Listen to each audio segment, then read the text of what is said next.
Aos meus 12 anos conheci Teresa. Fiquei encantado ao vê-la pela primeira vez. E isso aconteceu quando ela se mudou para o bairro em que eu morava, numa casa colada com a minha. Ela tinha 11, porém, devido ao desenvolvimento precoce, ela tinha a altura e corpo de uma garota de 15. Mas isso era só na aparência. Ela era uma criança muito bobinha, ingênua, e só pensava em brincar de boneca de casinha. Eu me apaixonei de primeira. Não é que eu quisesse beijá-la ou abraçá-la quando a via, nada disso. Não era nisso que eu pensava. O que eu sentia era outra coisa. Uma sensação estranha de que eu precisava protegê-la. Me apaixonei antes mesmo de trocar qualquer palavra com ela. Eu dizia a mim mesmo que um dia ela seria minha esposa, mãe dos meus filhos. Não sei explicar como, mas era uma certeza que eu carregava dentro de mim. Claro que naquela época eu não pensava em coisas do destino ou que éramos almas gêmeas. Eu apenas sentia algo muito forte, algo que não sabia de onde vinha, mas que parecia real demais para ser ignorado. Talvez eu fosse muito maduro para minha idade, porque, convenhamos, eu era só uma criança e já sentia algo tão intenso por outra criança. E digo que eu era maduro porque, em vez de querer viver uma infância normal, correndo pela rua com as outras crianças do bairro ou da escola, eu vivia trancado no meu quarto ou no galpão do meu pai, construindo maquetes, carros, barcos de madeira. Era um vício meu. Eu fazia os desenhos, depois pegava os pedaços de madeira e começava a dar forma às minhas criações. Meu pai achava incrível e me incentivava, mas minha mãe surtava. Ela ficava revoltada por ele me apoiar tanto e comprar tudo o que fosse necessário para eu desenvolver meu talento. Mas o que mais a deixava irritada era o fato de ele me deixar usar serrinhas, furadeiras, martelos, talhadeiras de esculpir. Ela dizia que eram ferramentas perigosas e que não deviam ser usadas por crianças. Mas, graças a Deus, meu pai não lhe dava ouvidos e, com jeitinho, a convencia a me deixar usar. A serra elétrica e o serrote grande, infelizmente, estavam fora de cogitação. Nenhum dos dois me deixava usar, mas sempre que eu precisava, meu pai fazia os cortes para mim. Enfim, esse era o meu mundo. Eu passava horas ali, completamente imerso nos meus projetos. Enquanto as crianças da minha idade jogavam bola na rua, ou brincavam de pique-esconde ou bolinha de gude, eu estava medindo madeira, lixando peças, testando encaixes. Minha mãe vivia dizendo que eu estava perdendo minha infância, que uma criança da minha idade deveria estar brincando, ralando o joelho na rua, correndo atrás de bola, qualquer coisa que não envolvesse ferramentas. Mas eu simplesmente não via graça naquilo. Eu gostava da sensação de pegar algo bruto e transformá-lo em algo útil, bonito. E o melhor de tudo era que eu não era só bom em construir coisas, eu era muito bom nos desenhos. Aos poucos percebi o quanto eu e Teresa éramos diferentes. Ela era muito mimada e, para ser sincero, antipática ao extremo. Sabe aquelas garotinhas que são filhas únicas, têm tudo o que querem e, se não ganham, fazem escândalo por qualquer besteira? Então era bem assim. Mas, por mais que seu jeito fosse irritante às vezes, isso não me fez mudar meus planos. Eu ainda acreditava que um dia ela seria minha esposa. As crianças de sua idade se mantinham afastadas. Não viam graça em brincar com ela porque ela era grande demais e não parecia uma criança. Já as garotas pré-adolescentes achavam ela infantil demais para o tamanho que tinha e também queriam distância. Um certo dia, ela estava fazendo um escândalo tão grande no quintal da casa dela que não teve como ignorar. Os gritos eram tão altos que me preocupei. Não parecia choro de criança mimada, parecia choro de dor. Subi no muro e perguntei se ela estava sentindo alguma dor, se tinha se machucado. Mas ela me ignorou. Insisti e foi então que tive uma ideia. Falei que, se ela quisesse, Eu poderia construir um balanço no pé de manga que tinha no quintal dela. Foi assim que consegui sua atenção. Naquele dia, nasceu nossa amizade. Ela ficou bem animada. Assim que meu pai chegou do trabalho, pedi que ele cortasse uma tábua para o balanço, já que era proibido usar o serrote. Depois que o balanço ficou pronto, ainda naquela mesma tarde, eu e ele fomos até o pai dela pedir permissão para pendurá-lo na mangueira. Ele concordou sem hesitar, e foi ali que nossas famílias também começaram a se aproximar. A partir desse dia, eu e Teresa passamos a nos ver com mais frequência. No começo, era sempre por causa do balanço. Ela adorava aquilo. Passava horas balançando enquanto eu ficava por perto, certificando-me de que estava seguro. Às vezes conversávamos besteiras. Um certo dia, a levei no meu galpão, na verdade no do meu pai, e mostrei todas as minhas maquetes. Eram bem bonitas. Tinha fazenda com galpão, curral e animais. Tinha cidade com casas e prédios. Até um circo com parquinho eu fiz. Eu tinha orgulho de mim. No entanto, ela via aquilo como um belo brinquedo e insistia que eu a emprestasse. Obviamente eu dizia não, mas quando eu via aqueles olhinhos tristes, eu cedia. E ela ficava altamente feliz e até me convencia a brincar com ela. Eu detestava ter que imitar personagens para agradá-la. Às vezes ela inventava histórias, dizia que era uma princesa e pedia que eu construísse um cavalo para que eu fosse seu príncipe encantado, para libertá-la daquela tristeza. E foi num desses dias que ela abriu o coração para mim. Me contou que chorava sempre por saudade da mãe. Disse que, a cada dia que passava, a dor só aumentava. Apesar de sua madrasta ser uma mulher boa, que cuidava dela com carinho, ela sentia que ninguém poderia ocupar o lugar da mãe. A mãe dela tinha morrido quando ela tinha apenas 6 anos. Desde então, não havia um único dia em que não chorasse. Ela dizia que as poucas lembranças que tinha da mãe a atormentavam. Naquele momento eu não soube o que dizer, apenas ouvi. Eu nunca tinha perdido ninguém. Meu pai e minha mãe estavam vivos, minha família era presente.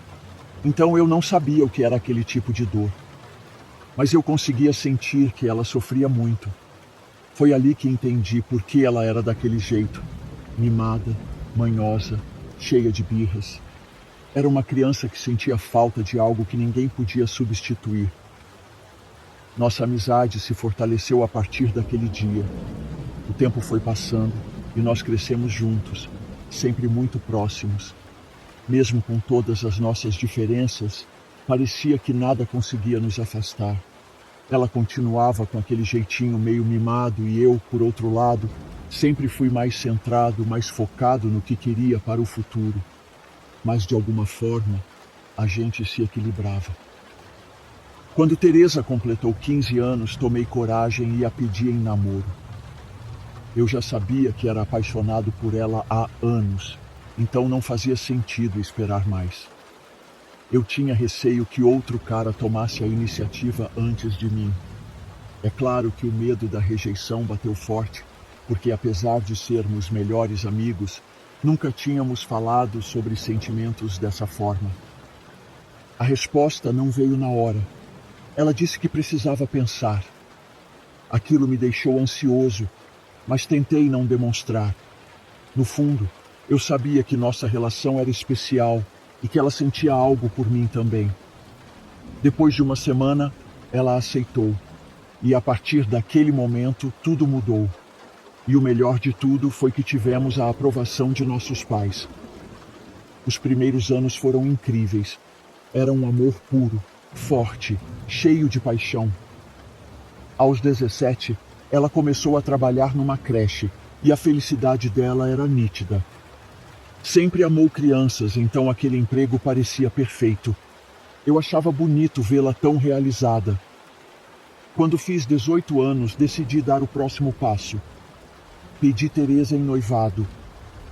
Não tínhamos planos imediatos para casar, mas para mim já era uma forma de deixar claro que queria ficar com ela para sempre. Na minha cabeça, o casamento viria no momento certo, depois que eu conseguisse entrar na faculdade, arrumasse um emprego e tivesse uma estabilidade. Segui exatamente esse plano. Entrei para a Faculdade de Engenharia da Construção e, por causa do meu talento e do meu desempenho acadêmico, rapidamente consegui um emprego numa construtora. Comecei ganhando um bom salário, o suficiente para planejar o futuro que sempre sonhei. Nos casamos quando eu estava com 26 anos. Foi uma cerimônia simples, nada exagerado. Diferente de mim, Teresa nunca quis fazer faculdade. Ela dizia que estava feliz trabalhando na creche, que não sentia necessidade de buscar mais. E, de fato, eu nunca vi nela aquela vontade de ambição profissional. Ela era uma mulher simples, satisfeita com o que tinha, e isso sempre me impressionou. A vida a dois começou bem. Eu trabalhava na construtora e passava os dias resolvendo problemas de obra, enquanto ela seguia sua rotina na creche. E então, 5 meses depois do casamento, veio a notícia que mudaria nossas vidas para sempre. Ela estava grávida. A gravidez não foi nada fácil. Desde o início, os médicos alertaram que seria uma gestação complicada. Ela teve muitos problemas de saúde, passou por momentos de risco e precisou de acompanhamento constante. Mas nem nos piores dias deixou de sorrir. Ela sempre dizia que tudo valeria a pena no final. No 7º mês, Caio e Mirella nasceram. A surpresa veio na hora do parto. Durante toda a gravidez, os exames mostraram apenas Caio. Mirella nunca apareceu nas imagens. Talvez porque a tecnologia da época não fosse tão avançada, ou talvez porque ela estivesse sempre numa posição difícil de identificar. Só sei que foi um choque. Os bebês nasceram prematuros, o parto foi muito complicado. Precisaram ficar internados por 1 mês, e foram dias difíceis. Eu me dividia entre o trabalho e o hospital, sem conseguir dormir direito, sem conseguir pensar em mais nada além deles. A cada dia que passava, eu só queria ter certeza de que meus filhos iam sobreviver. Graças a Deus, eles saíram dessa sem sequelas. E quando finalmente puderam ir para casa, foi um alívio, mas também um grande desafio. 2 bebês ao mesmo tempo não era algo fácil de lidar, ainda mais com Teresa ainda se recuperando do parto complicado. Minha mãe foi passar uns tempos com a gente para poder ajudar. Como eu trabalhava o dia todo e não podia estar presente como queria, contratei Dona Margarida, uma babá experiente. Ela foi a nossa salvação. Com anos de experiência cuidando de crianças, conseguiu colocar ordem na rotina da casa. Ajudava a Teresa a lidar com as dificuldades da maternidade e, o principal, cuidava dos bebês. Nessa época, ainda morávamos de aluguel. Eu tinha um plano em mente: construir a casa dos nossos sonhos. Só que isso exigia tempo e dinheiro. Eu vinha economizando desde que comecei a trabalhar, esperando o momento certo para dar esse passo. Então, depois de 2 anos de casamento, encontrei o terreno perfeito. Um espaço amplo, num bairro tranquilo, onde nossos filhos poderiam crescer com liberdade.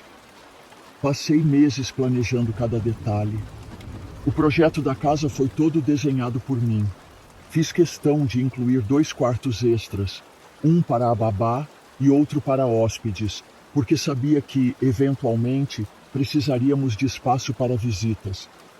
A obra durou cerca de 1 ano.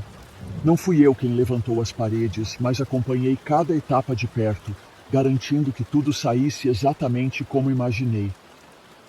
E quando ficou pronta, foi um momento de pura realização.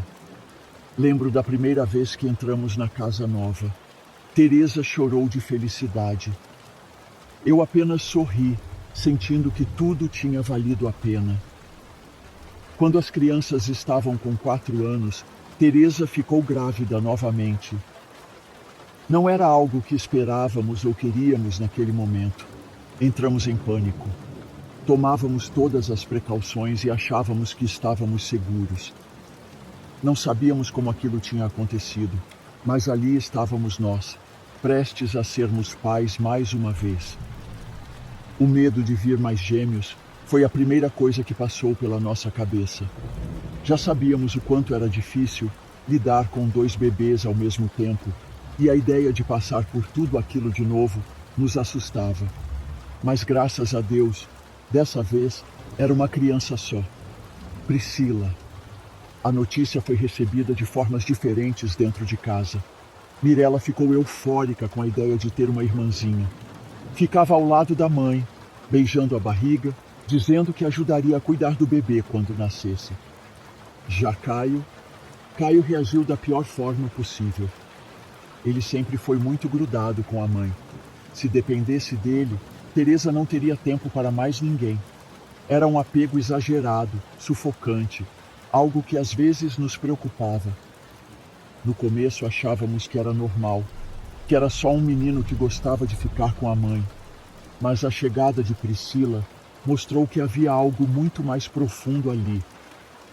Ele não aceitou a ideia de dividir o colo da mãe. Era como se o bebê estivesse roubando algo que pertencia a ele, e apenas a ele. E essa rejeição não ficou só nos olhares ou nos choros de birra. Se transformou em algo muito pior. Os primeiros dias depois que Priscila chegou foram tensos. Teresa e eu ficamos atentos o tempo todo, mas nunca imaginamos que teríamos que lidar com algo tão extremo. Caio tentou matá-la. A primeira vez foi de uma forma que parecia inocente. Teresa deixou ele e Mirella ali com a Priscila enquanto ia no banheiro. Ele estava sentado perto do berço, olhando a irmã dormir. Já Mirella estava no chão brincando com suas bonequinhas, quando de repente, Caio colocou as mãos no rosto de Priscila e começou a apertar. Por sorte, Mirella viu e gritou à mãe. Teresa chegou a tempo e arrancou Priscila dali antes que algo pior acontecesse. Ficamos em choque. Nunca pensei que meu próprio filho pudesse fazer algo assim. Conversamos com ele, tentamos entender o que se passava. Ele não disse nada, apenas chorou e se escondeu atrás da mãe. Achamos que ele tinha entendido a gravidade da situação, mas 2 semanas depois ele tentou de novo. Dessa vez com um travesseiro. Era de madrugada. Teresa tinha acabado de amamentar Priscila e a colocou de volta no berço. Eu já estava dormindo quando ouvi um grito forte.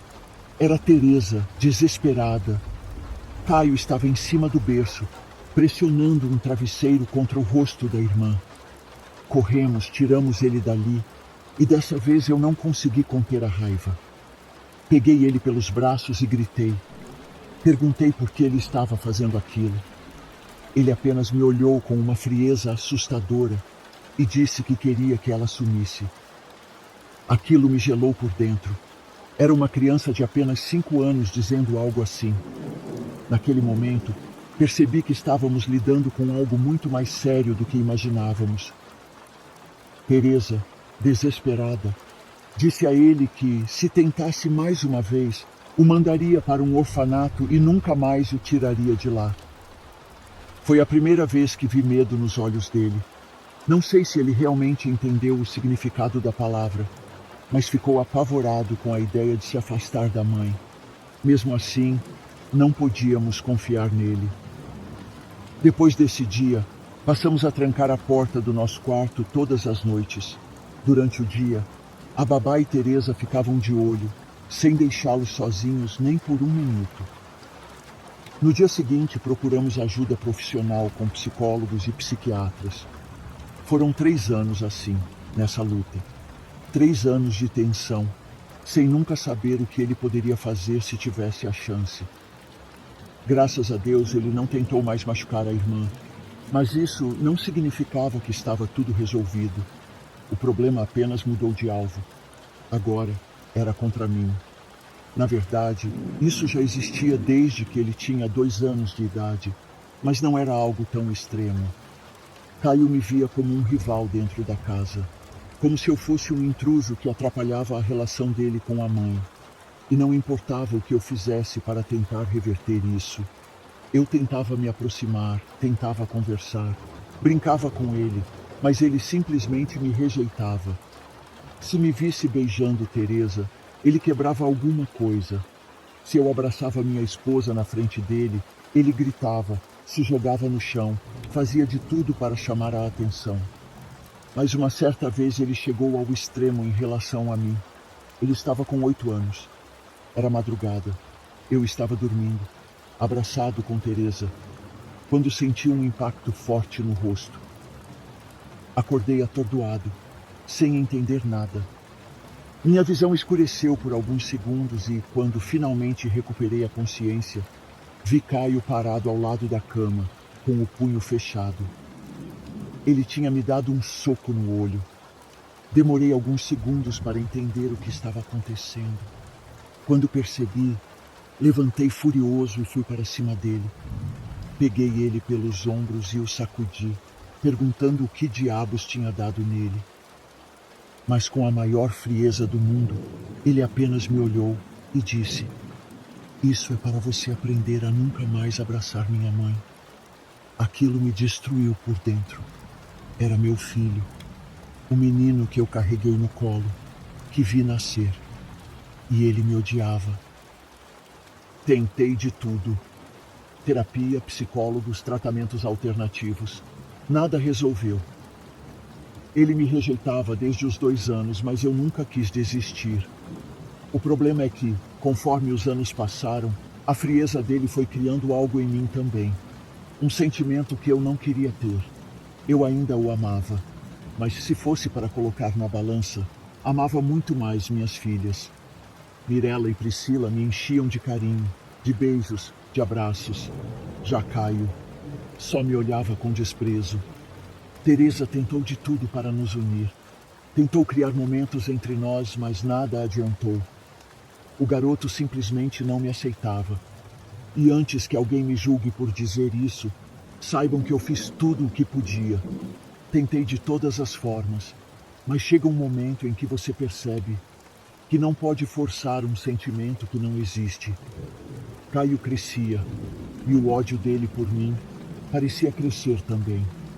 Comecei a cogitar que talvez Caio estivesse sendo influenciado por forças malignas. Não era uma suposição que eu fazia de maneira leviana, mas algo que ia se fortalecendo com o tempo, conforme o comportamento dele ficava cada vez mais estranho. O que mais reforçava essa ideia era o fato de ele se recusar a nos acompanhar à igreja. Eu e Teresa éramos católicos e fazíamos questão de ir à missa todos os domingos. Nunca obrigamos nossos filhos a seguir a mesma fé, mas desde pequenos, Mirella e Priscila nos acompanhavam sem reclamar. Caio, por outro lado, sempre resistiu. No início, achávamos que era apenas birra de criança, algo passageiro. Mas à medida que ele crescia, a aversão dele pela igreja se tornava mais intensa. As poucas vezes que conseguimos convencê-lo a ir, foram um desastre. Ele fazia escândalos dentro da igreja, gritava coisas absurdas e causava constrangimento para nós. Lembro de um episódio específico, quando ele tinha uns 10 anos. Conseguimos levá-lo à missa, mas assim que entramos na igreja, ele ficou inquieto. Parecia incomodado com o ambiente. No meio da celebração, quando o padre começou a falar sobre amor e fé, Caio simplesmente se levantou e gritou para todos ouvirem que Deus não existia. E ainda completou dizendo que, se existisse, não teria permitido que Priscila nascesse. Foi um choque. Algumas pessoas nos olharam com reprovação, outras com pena. Teresa ficou pálida, sem saber como reagir. Eu me levantei na hora e levei Caio para fora. Nunca senti tanta vergonha na minha vida. Naquele dia, decidi que não tentaria mais levá-lo à igreja à força. A partir dali, ele ficava em casa com a babá enquanto íamos à missa. Apesar desses problemas, nossa família não era um completo desastre. A gente conseguia ser feliz. mesmo com as dificuldades. Eu tinha uma esposa paciente e amorosa, filhas maravilhosas, e por mais que tenha falado muito sobre o lado negativo de Caio e sua ligação doentia com a mãe, ele não era insuportável o tempo todo. Muitas vezes, quando não estava grudado em Teresa, ele ficava no mundinho dele, trancado no quarto, brincando sozinho ou ouvindo música. Raramente saía com amigos, não era sociável, mas também não causava problemas o tempo todo. A relação dele comigo continuava fria, mas com o tempo aprendi a conviver com isso. Durante os 10 primeiros anos de casamento, minha vida profissional deslanchou. Sempre fui um cara esforçado, e o dinheiro que ganhei foi fruto do meu trabalho. Mesmo sustentando minha família e dando a eles tudo do bom e do melhor, me sobrava bastante. Foi então que comecei a investir. Comprei terrenos, casas caindo aos pedaços por preços baixos, reformava e revendia por um valor muito maior. Isso me gerava um lucro absurdo.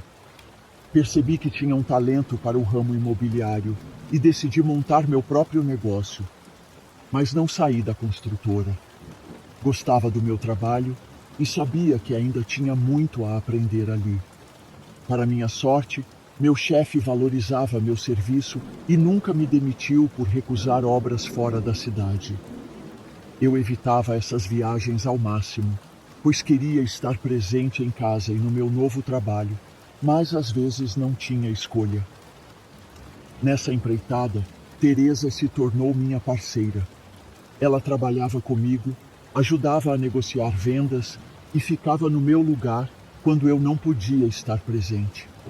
Mesmo sem formação acadêmica, ela tinha um jeito natural para lidar com clientes. Muitas vezes precisei viajar e passar dias fora por causa de alguma obra da construtora, mas sempre voltava o mais rápido possível. Eu sabia que, apesar da nossa estabilidade financeira, minha presença era importante para a família. Quando Caio completou 15 anos, finalmente a casa ganhou um clima de paz. Ele começou a se interessar por uma garota da escola e, de repente, parou de implicar com Priscila. Era como se estivesse focado em algo novo, algo que o distraía da obsessão pela mãe. Por incrível que pareça, o relacionamento com essa garota fez bem para ele. Ele passou a sair mais, a se cuidar mais. Até o ódio gratuito que tinha por mim parecia diminuir. Priscila, que nunca ficou calada diante das provocações dele, também parecia mais aliviada. Antes os dois viviam brigando, e eu sabia que muitas vezes ela provocava Caio de propósito, sempre por ciúmes da mãe. Mas agora as coisas estavam mais equilibradas. Achamos que a fase ruim tinha passado. Foi um alívio. Depois de tantos anos de tensão, finalmente parecia que a família estava em harmonia. Mas a tranquilidade não durou muito. Teresa começou a se queixar de dores abdominais fortes. No início, não demos muita atenção. Ela sempre foi resistente à dor, do tipo que evitava médicos e se automedicava quando sentia algo. As dores iam e vinham. Quando ficavam mais intensas, ela tomava um remédio e melhorava. Mas então vieram outros sintomas. Ela começou a sentir pulsações na área abdominal, algo estranho que nunca tinha sentido antes.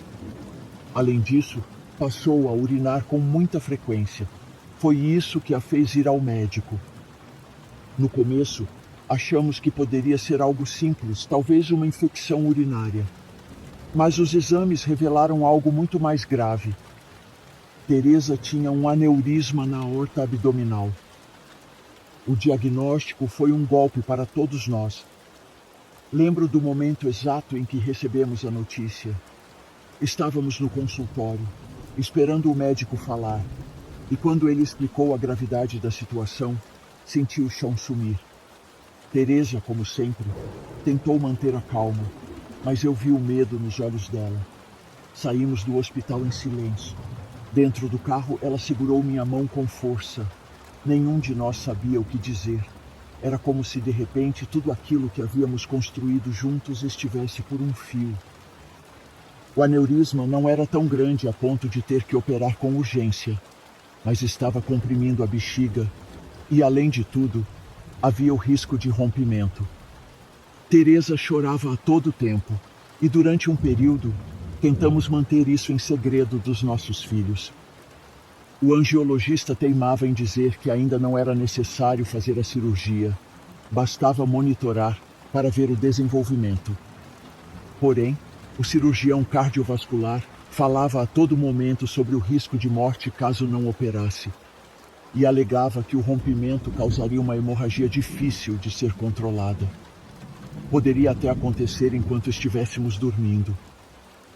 Enquanto decidíamos o que fazer, me precipitei e pedi demissão na construtora. Eu queria ficar ao lado dela o tempo todo. Quanto à nossa imobiliária, fechei as portas temporariamente, pelo menos até decidirmos o que fazer. Teresa se negava a fazer a cirurgia, alegando que qualquer decisão que tomasse a levaria à morte. Ela dizia o tempo todo que sua hora estava se aproximando, que eu tinha que me acostumar com a ideia de seguir sem ela e que eu precisava ser forte para cuidar dos nossos filhos. Ela me fez prometer não deixar Caio desamparado, caso viesse a falecer. Ela falava isso com uma convicção extrema. Um certo dia, Caio ouviu toda a nossa conversa sobre a cirurgia e fomos obrigados a contar a verdade para os três. As crianças imploraram que Teresa não se operasse. Optamos então por não fazer a cirurgia e ficar atentos a qualquer sinal. Durante um ano fiquei sem trabalhar, monitorando todos os movimentos dela, fazendo exames de 15 em 15 dias. Não era necessário, mas eu queria ter certeza de que o aneurisma continuava sem apresentar perigo. Eu queria muito que ela fizesse a cirurgia, mas eu não tinha forças para obrigá-la. Como meu chefe também era um grande amigo, ele sugeriu que eu voltasse para a construtora. Decidi seguir seus conselhos, pois as reservas não iriam durar muito tempo.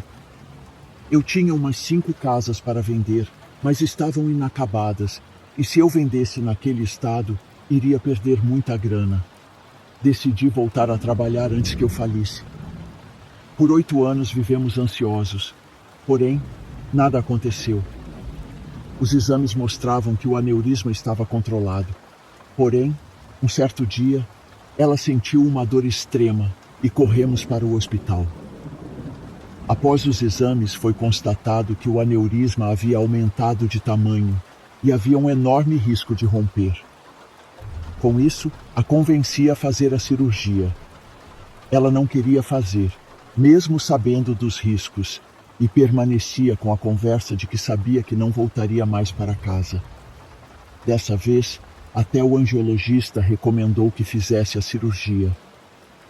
A cirurgia foi um sucesso. Nos abraçamos e agradecemos a Deus por termos superado, mas essa alegria não durou muito, pois ela pegou uma infecção hospitalar e faleceu 5 dias após a cirurgia. A morte de Teresa me devastou profundamente, e se não fosse Priscila, que ainda era menor de idade e precisava do meu auxílio, eu teria acabado com minha vida. Caio pôs a culpa em mim e disse que eu obriguei a mãe dele a fazer a cirurgia, que fiz isso contra a vontade dela. Por mais que isso não fosse totalmente verdade, pois a cirurgia era praticamente de emergência, eu comecei a me sentir ainda mais culpado. Caio, que agora já era um homem e não tinha um pingo de respeito por mim, me dizia a todo instante que só iria sossegar quando me visse definhar e agonizar até a morte. Ele dizia que não iria fazer isso com as próprias mãos, mas que faria um pacto com o demônio para me ver sofrer. As pragas que ele me jogava e o jeito que ele me tratava não me doíam. O que me doía era a culpa. Nos meses que se seguiram, a convivência entre eu e ele foi se tornando insuportável. Eu havia prometido a Teresa que cuidaria para sempre de Caio, mas, a cada dia que passava, ficava mais difícil. Como eu disse, as pragas não me doíam, mas o atrevimento dele ao me confrontar todos os dias me tirava do sério. Comecei a encontrar coisas no meu quarto que me levaram a crer que Caio estava fazendo magia negra para mim. Uma vez, havia um vaso de planta cheio de terra no criado mudo, ao lado da minha cama. Achei aquilo muito estranho e comecei a cutucar com um lápis. Encontrei um boneco de pano todo costurado, com alfinetes espetados no coração e na cabeça. Como eu disse, eu havia perdido a vontade de viver. Não via motivos para lutar ou tentar desfazer aquilo. A única coisa que eu fazia era pedir a Deus força e perseverança para conseguir seguir em frente. Outra vez, encontrei um sapo morto na janela do meu quarto com a boca costurada. Houve algumas outras coisinhas estranhas, como oferendas com sacrifícios na porta da nossa casa. Nesse dia, eu surtei. Aquilo era nojento demais e deixou Priscila apavorada. Após 2 anos da morte de Teresa, finalmente fui encontrando forças para seguir adiante. A causa disso era o amor pelas minhas filhas, que imploravam para que eu não desistisse, pois precisavam de mim. Um certo dia notei um caroço duro na minha gengiva, em cima de um canal que havia feito há anos. Achei que era um abscesso e que logo sumiria. Me automediquei com antibióticos e anti-inflamatórios. Porém, além de não sumir, em um mês ele dobrou de tamanho. Decidi ir ao dentista para saber por que os remédios não fizeram efeito. Ao chegar lá, o dentista disse que aquilo não tinha aspecto de abscesso, e sim de um tumor. Devido ao fato de ter dobrado de tamanho, sugeriu que eu procurasse um oncologista para fazer os devidos exames. Fiz o que ele mandou, e após uma bateria de exames, foi constatado que eu estava com um câncer agressivo e, além de tudo, inoperável. Fui obrigado a colocar Caio para fora de casa durante esse período. Ele fazia questão de dizer na frente das meninas que tinha sido ele a me causar esse sofrimento. Eu não tenho palavras para descrever a alegria dele. Então, sem alternativas, coloquei-o para fora. Mas, como eu havia prometido à mãe dele não deixá-lo desamparado, dei a ele uma das casas que eu tinha comprado e não havia terminado a reforma. Não me interessava se ele venderia, se ele moraria. O importante era mantê-lo distante. Além disso, ele também tinha uma mesada gorda e provavelmente foi com esse dinheiro que pagou a alguém para me destruir. Com a certeza de que o irmão havia feito algo, Priscila procurou ajuda em uma casa de umbanda para desfazer o feitiço antes que fosse tarde. Infelizmente já era tarde, e não existe feitiço que possa fazer um tumor desaparecer. Porém, o pessoal da Umbanda fez alguma coisa que milagrosamente fez com que o tumor parasse de crescer. Talvez nem tenha sido esse pessoal, talvez sejam os tratamentos, ou talvez seja Deus agindo. Durante anos venho fazendo quimioterapia, radioterapia, mas o tumor continua aqui, grande, porém estabilizado. Apesar de tudo isso, eu não odeio meu filho. Talvez o câncer já estivesse destinado a mim. Pode ser que isso não tenha a ver com magia negra, mesmo que tudo leve a crer que foi. Vou levando os meus dias, pedindo a Deus que, quando chegar a minha hora, eu não sinta dor.